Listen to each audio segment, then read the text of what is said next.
2 Chronicles Chapter 1. And Solomon the son of David was strengthened in his kingdom, and the Lord his God was with him, and magnified him exceedingly. Then Solomon spoke to all Israel, to the captains of thousands and of hundreds, and to the judges, and to every governor in all Israel, the chief of the fathers.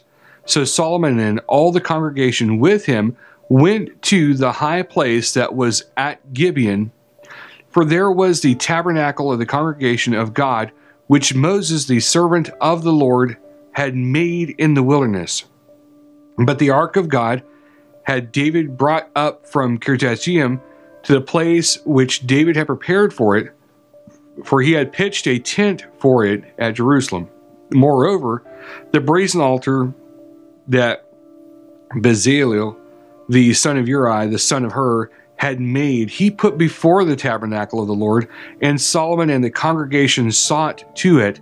And Solomon went up there to the brazen altar before the Lord, which was at the tabernacle of the congregation, and offered 1,000 burned offerings upon it. In that night did God appear to Solomon, and said to him, "Ask what I shall give you." And Solomon said to God, "You have showed great mercy to David my father, and have made me to reign in his stead. Now, O Lord God, let your promise to David my father be established. For you have made me king over a people like the dust of the earth in multitude.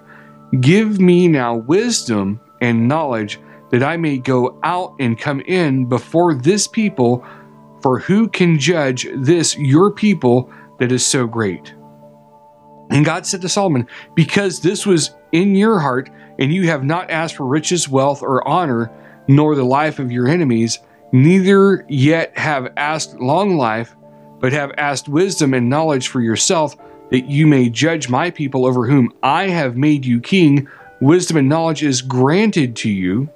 And I will give you riches and wealth and honor, such as none of these kings have had that have been before you, neither shall there any after you have the like."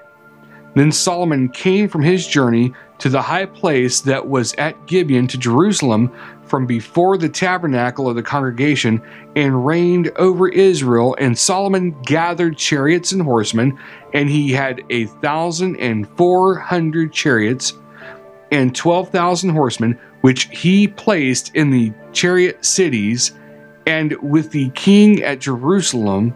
And the king made silver and gold at Jerusalem as plenteous as stones, and cedar trees made he as the sycamore trees that are in the vale for abundance. And Solomon had horses brought out of Egypt, and linen yarn.